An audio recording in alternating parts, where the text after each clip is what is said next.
Sa pagsasara ng ilang lanes sa Osmeña Highway para sa construction ng Skyway Stage 3, maagang nagpunta sa istasyon ng LRT ang maraming pasahero na gustong makaiwas sa inaasahang pagbigat ng daloy ng trapiko.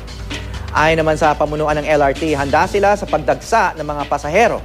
May news to go si Oscar Oida.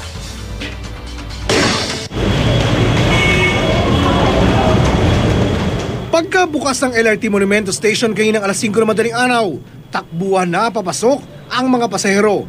Bawat isa ayaw maunahan sa pagsakay sa mga tren.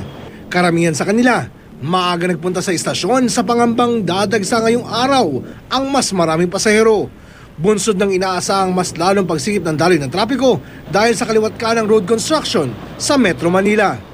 The more yung people na aakyat, kaya siksikan, kaya kailangan maaga para makaiwas sa mga stampede. Siksikan nun, daming tao. Sobrang daming tao. Nahihirapan din kami ng mga senior Imbis nga naman maipit sa napakabagal na daloy ng trapiko, mas gugustuhin na lang daw ng ilan na makipagsiksikan sa LRT. Kung magdadala daw kasi ng sasakyan, talo na sa traffic, talo pa sa mahal ng gasolina. Handa naman daw ang pamunuan ng LRT sa inaasahang pagdagsa ng mga pasahero. Ang sana nga lang daw makipagtulungan sa kanila ang mga pasahero. Sumunod lang sir sila dun sa policy na pinatutupad namin na kagaya nung sa inspection area natin.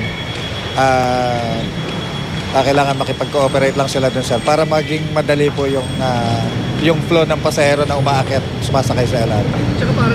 Oscar Oida, GMA News.